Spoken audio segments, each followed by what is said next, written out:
Garments ಅಲ್ಲಿ ಕೆಲ್ಸಕ್ಕೆ ಹೋಗೋರು ಒಂದು ಟೈಮಿಂಗ್ಸ್ ಇಟ್ಕೊಂಡು ಬಂದಿದ್ದೀವಿ ದರ್ಶನ ಮಾಡಿ ಹೋಗ್ಬೋದು ಅಂತ. ಬರೀ ವಿಐಪಿಗಳಿಗೆ ಬಿಟ್ರೆ ನಮ್ಮಂತ ಸಾಮಾನ್ಯ ಜನಗಳಿಗೆ ತುಂಬಾನೇ ಕಷ್ಟ ಆಗ್ತಾ ಇದೆ. ಇಷ್ಟು ಕಷ್ಟದಲ್ಲಿ ನಾವು ಹೊರಗಡೆ ನುಗ್ಗಿ ಹೋಗಿದ್ದೀವಿ.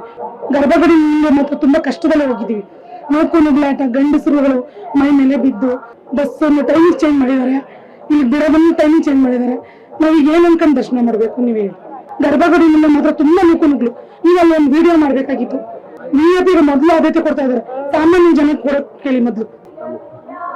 ನಮಸ್ಕಾರ, ನಾಗರತ್ನ ಅಂತ.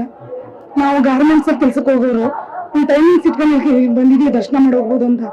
ಇವ್ರ ಆ ಟೈಮಿಂಗ್ಸ್ ಮೀರಿ ಬರೀ ವಿಐಪಿಗಳಿಗೆ ಬಿಟ್ರೆ ನಮ್ಮಂತ ಸಾಮಾನ್ಯ ಜನಗಳಿಗೆ ತುಂಬಾನೇ ಕಷ್ಟ ಆಗ್ತಾ ಇದೆ. ಅಷ್ಟು ಕಷ್ಟದಲ್ಲಿ ನಾವು ಹೊರಗಡೆ ನುಗ್ಗಿ ಹೋಗಿದ್ದೀವಿ. ಆಮೇಲೆ ಒಂದು ಲೈನ್ ಫೆಸಿಲಿಟಿ ಮಾಡಿಲ್ಲ. ಗರ್ಭಗುಡಿ ಮತ್ತು ತುಂಬಾ ಕಷ್ಟದಲ್ಲಿ ಹೋಗಿದ್ದೀವಿ. ನೋಕು ನುಗ್ಲಾಟ, ಗಂಡಸರುಗಳು ಮೈ ಮೇಲೆ ಬಿದ್ದು ಇದೆಲ್ಲ ಬೇಕಾ ಅನ್ನಿಸ್ಬಿಡ್ತದೆ ದರ್ಶನ ಮಾಡೋದು. ನಾವು ಬರ್ತಾನೆ ಇದೀವಿ. ಈಗ ರೂಲ್ಸ್ ಚೇಂಜ್ ಮಾಡಿದ್ದಾರೆ, ಬಸ್ ಟೈಮಿಂಗ್ ಚೇಂಜ್ ಮಾಡಿದ್ದಾರೆ, ಇಲ್ಲಿ ಬಿಡೋದನ್ನು ಟೈಮಿಂಗ್ ಚೇಂಜ್ ಮಾಡಿದ್ದಾರೆ. ನಾವೀಗ ಏನ್ ಅನ್ಕೊಂಡು ದರ್ಶನ ಮಾಡ್ಬೇಕು ನೀವು ಹೇಳಿ? ವ್ಯವಸ್ಥೆ ಮಾತ್ರ ಸರಿಗೇ ಇಲ್ಲ. ಈಗ ಮಾಡಿದಾರೆ ಅಂತ ಒಂದ್ ಬಂದ್ರೆ ಗರ್ಭಗುಡಿಯಿಂದ ಮಾತ್ರ ತುಂಬಾ ನೋಕು ನುಗ್ಲು. ಈಗ ಅಲ್ಲಿ ಒಂದು ವಿಡಿಯೋ ಮಾಡ್ಬೇಕಾಗಿತ್ತು. ಅಷ್ಟು ನೋಕು ನುಗ್ಲಿ ಇದೆ. ಅದನ್ನ ದಯವಿಟ್ಟು ಮಾಡಿಸಿ. ವಿಐಪಿಗಳಿಗೆ ಫಸ್ಟ್ ಸದ್ಯ ಆದ್ಯತೆ ಕೊಡೋದನ್ನ ಕಮ್ಮಿ ಮಾಡಿ. ನಿಜ ಅದೊಂದು ಖಂಡಿತ ಮಾಡ್ತಾ ಇದಾರೆ. ವಿಐಪಿಗೆ ಮೊದಲು ಆದ್ಯತೆ ಕೊಡ್ತಾ ಇದಾರೆ, ಸಾಮಾನ್ಯ ಜನಕ್ಕೆ ಕೊಡೋಕ್ ಕೇಳಿ ಮೊದ್ಲು. ಇದನ್ನ ನಮ್ಮ ಕಡೆ ತುಂಬಾ ಜನ ಯಾರು ಕೇಳಿ ಸಾಮಾನ್ಯ ಜನ ಇದೇ ಉತ್ತರ ಕೊಡು. ಅಷ್ಟು ಕಷ್ಟದಲ್ಲಿ ನಾವು ಸರ್, ನಾವು ವರ್ಷನೂ ಬರ್ತೀವಿ ಸರ್. ಈ ರೀತಿ ವ್ಯವಸ್ಥೆ ಆಗಿರೋದು ನಾವು ನೋಡಲ್ಲ. 2,000 ರೂಪಾಯಿ ಒಂದು ಟಿಕೆಟ್ ತಂದು ವಿಐಪಿ ಬಂದು ಈ ಸಾಮಾನ್ಯ ಜನ ನಾವೆಲ್ಲ ಹೋಗ್ಬೇಕು. 2,000 ರೂಪಾಯಿ ಟಿಕೆಟ್ ಕೊಟ್ಟು ಬಂದಿದ್ವಿ, ನಾವೆಲ್ಲ ಹೋಗ್ಬೇಕು. ಬೆಂಗಳೂರಿಂದ ಬಂದಿದ್ದಾರೆ, ರಾತ್ರಿ 11 ಗಂಟೆಗೆ ಬಂದು ಬಸ್ ಹತ್ರ ಆಲ್ಟ್ ಆಗಿರೋರು ಇಲ್ಲೇ ಇದಾರೆ. ಅವ್ರ ಹಿಂದಗಡೆ ಕರೆಕ್ಟ್ ಮಾತಾಡಿ ಅವ್ರ ಜೊತೆ ಮಗು ಎತ್ಕೊಂಡ್ ಬಂದಿದ್ದಾರೆ.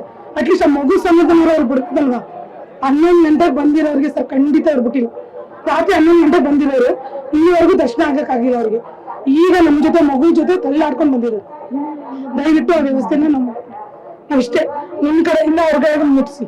ವಿಐಪಿಗಳನ್ನ ಬಿಡೋದನ್ನ ಮೊದ್ಲು ಕಮ್ಮಿ ಮಾಡಿಸಿ. ನಿಧಾನಕ್ಕೆ ಬಿಡಿ. ವಿಐಪಿಗಳಿಗೆ ಕಾರಲ್ಲಿ ತಾನೇ ಬರೋದವರು ನಮ್ ತರ ತಳ್ಳಾಡ್ಕೊಂಡಿರ್ತಾರ. ರಾಜಕೀಯ ಇನ್ನೇನು ಏನ್ ಮಾಡ್ಬೇಕಂದ್ರೆ ರಾಜಕೀಯದಲ್ಲಿ ಇರ್ಬೇಕು, ಇಲ್ಲ ಫಿಲ್ಮಿಯಲ್ಲಿ ಇರ್ಬೇಕು, ಡೈರೆಕ್ಟ್ ಹೋಗ್ಬೇಕಂದ್ರೆ, ಇಲ್ಲ ದೇವಸ್ಥಾನದಲ್ಲಿ ಪೂಜೆ ಮಾಡೋ ತರ ಇರ್ಬೇಕು, ಇಲ್ಲ ನಿಮ್ ತರ ಫೋಟೋದಲ್ಲಿ ಇರ್ಬೇಕು, ಬೇಗ ಹೋಗ್ಬೇಕು. ದುಡ್ಡಿಗಂತೂ ಖಂಡಿತ ಬೆಲೆ ಇದೆ ಸರ್. ನೀವು ಯಾವ ಸಾಮಾನ್ಯ ಜನ ಕರೀರಿ, ನೀವು ಹೇಳಿ ಪ್ರತಿಯೊಂದು ಮೊಬೈಲ್ ಎಲ್ಲರಿಗೂ ಕರೀರಿ. ಖಂಡಿತ ಇರ್ತೀವಿ. ಇದೊಂದನೇ ಹೇಳ್ತೀವಿ. ಖಂಡಿತ ದರ್ಶನ ಚೆನ್ನಾಗಾಯ್ತು. ಕಷ್ಟಪಟ್ಟು ಬಂದಿದ್ದು ತಾಯಿ ದರ್ಶನ ಚೆನ್ನಾಗಿ ಅಷ್ಟೇ. Thank you sir. ನಮಸ್ತೆ, ನಿರ್ಮಲಾ ಶಂಕರ್ ಅಂತ. ದರ್ಶನ ಚೆನ್ನಾಗಾಯ್ತು, ಬಟ್ ಸ್ವಲ್ಪ ಒಂದ್ ಕಡೆ ತುಂಬಾ ಇಕ್ಕಟ್ಟು ಅನಿಸ್ತು. ಬಟ್ ಚೆನ್ನಾಗಿದೆ, ಈ ವ್ಯವಸ್ಥೆ ತುಂಬಾ ಚೆನ್ನಾಗಿ ಮಾಡಿದ್ದಾರೆ. ಫ್ರೀ ದರ್ಶನ ಫ್ರೀ ದರ್ಶನ. ನಾವು 6ಗೆ ಅಲ್ಲಿ ಬಸ್ ಹೋಗ್ತಿದ್ವಿ, ಇಲ್ಲಿ 7 ರೀಚ್ ಆದ್ವಿ. 2 hours ಆಯ್ತು. ಪರವಾಗಿಲ್ಲ ಈ ಸಲ, ಬಟ್ ವಿಐಪಿ ಕಾಟ ಸ್ವಲ್ಪ ಜಾಸ್ತಿನೇ ಇದೆ ಅನ್ಕೊಳ್ತೇನೆ.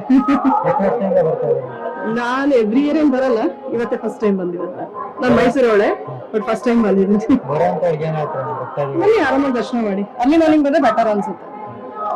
Thank you.